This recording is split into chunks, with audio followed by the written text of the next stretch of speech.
Queria inicialmente trazer o nosso bom dia a todos os senhores e as senhoras congressistas, cumprimentar o meu presidente da AND, Dr. Marcos Tradi, cumprimentar especialmente os meus colegas, os diretores dos DETRANs do país.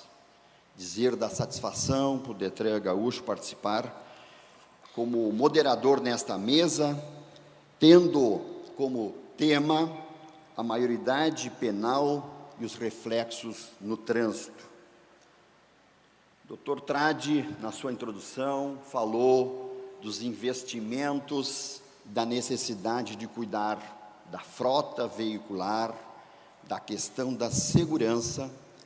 Todavia, o debate deste painel está voltado para aquela pecinha que está atrás do volante, que se chama condutor e jovem.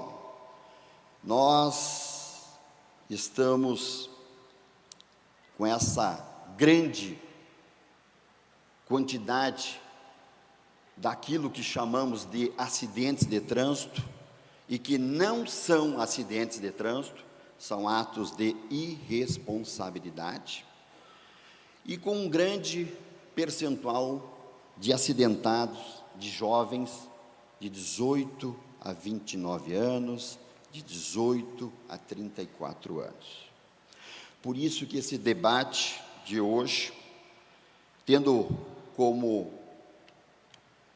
integrantes desta mesa, que não é uma mesa, Dr. Olímpio de Sá Soto Maior, procurador de Justiça e membro da comissão relatora do Estatuto da Criança e do Adolescente, o grande Cássio Honorato, eu digo que um guerreiro do trânsito seguro, Dr. Cássio, lembro muito bem dos eventos 1997, 1998, FENASDETRAN, e o seu posicionamento firme, na questão das modificações do aperfeiçoamento da legislação, e um dos grandes baluartes e defensores da lei, meu amigo Gerry Adriane Dias Rodrigues, policial rodoviário federal e superintendente até poucos dias no Rio Grande do Sul da Polícia Rodoviária Federal, e hoje numa missão avançada,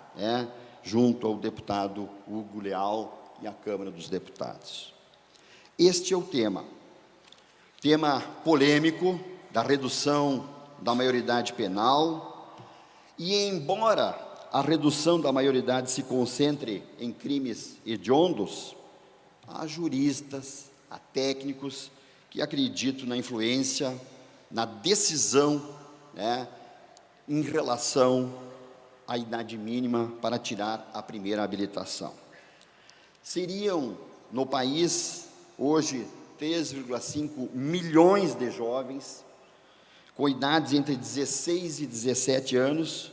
Isso significa dizer, se a redução da maioridade penal fosse válida para a habilitação, um aumento no número de potenciais condutores de veículos e motoristas em todo o país chegaria a quase 6%, além do impacto na estrutura do atendimento de todos os órgãos públicos e especialmente dos DETRANs. E esse debate ele é de suma importância porque o clamor das pessoas que se posicionam muitas vezes favoravelmente à redução da maioridade penal é por mais segurança e para combater a criminalidade. Se adolescentes são maduros, Cássio, o suficiente para cometer crimes, deveriam ser maduros também para arcar com as consequências e responder por seus atos, certo? Para além do simplismo do raciocínio, o que não está certo e que não está sendo dito e discutido é que os reflexos da redução da maioridade penal seriam muito mais amplos do que parece à primeira vista. Para citar dois exemplos rápidos, permitir então a comercialização do álcool para menores e a condução de veículos por adolescentes. Só por isso seriam duas absurdidades inomináveis. A idade mínima para dirigir só não é anterior aos 18 anos, justamente porque, até o momento, a lei brasileira, o Código de Trânsito Brasileiro, o CTB, considera esses adolescentes, e a própria legislação, a legislação como um todo, considera esses adolescentes inimputáveis. Na prática, com a redução da maioridade penal, adolescentes de 16 e 17 anos poderão dirigir legalmente, e caso mantenham ou lesionem gravemente outro ser humano, terão de administrar e assumir as consequências de seu ato. E a primeira pergunta aos ilustres palestrantes: estarão preparados emocionalmente para isso, Sebastião? Esses mesmos adolescentes poderão frequentar festas, Vanderlei, antes restritas para maiores de 18 anos, repito, comprar bebidas alcoólicas, e aí temos esta mistura explosiva, fadada a resultar no oposto do que querem os defensores da redução da maioridade.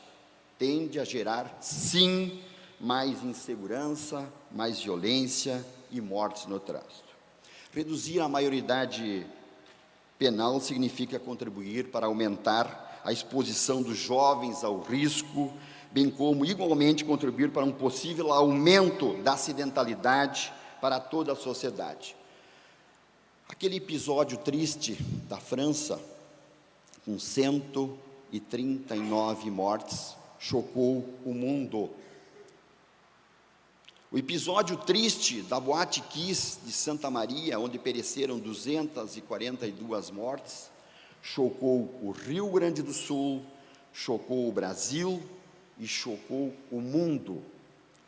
E por que, Daniel, meu querido diretor de São Paulo, que isto que acontece em todos os finais de semana, nos feriados, cujos números, cujos quantitativos são bem mais elevados que essas tragédias que aconteceram na França, na Boate Kiss, levando e arrancando ainda jovens verdes do nosso convívio, não sensibilizam a nossa sociedade. Que dirigir é algo muito sério, muito importante e precisa desse tratamento. E para especificamente esse grupo que tem uma função e características próprias da sua faixa etária, que pesquisas demonstram que as estruturas do cérebro e a maturidade mental ainda não estão completamente formadas nesta idade e que adolescentes não têm a mesma percepção de que os adultos nas situações de risco. Então, é um desafio aos palestrantes, desafios à autoridade, que busca o próprio jovem, e este é o debate, essa sensação, essa necessidade jovial de afirmação e os efeitos da juventude, e é o tema do nosso congresso, que são receitas para os desastres, quando associados à direção de um veículo, cuja característica da rebeldia dentro de um contexto da formação, da identidade, somados à necessidade da afirmação sexual, traz profundas incertezas, incertezas muito grandes a esta juventude. A representação social do veículo como objeto do poder, 18 aninhos estão batendo no Centro de Formação de Condutores para fazer a sua habilitação. Um objeto de querer, de valorização, de poder, e que serve muitas vezes de compensação nessa fase de formação. Sob este viés, não nos parece ser o melhor período da vida para este questionamento, a estas normas, esse enfrentamento e essa benevolência social. E eu quero dizer que a autoridade e os DETRANs precisamos fazer este enfrentamento. O efeito pavão do jovem, que neste momento de construção da sua personalidade e a sua definição dos seus papéis, que necessitam de postura, respeito e responsabilidade. Eu passo a palavra inicialmente ao Dr. Cássio Honorato, posteriormente ao Gerry Adriani e, por fim, ao Dr. Olímpio para as suas considerações preliminares. Por favor.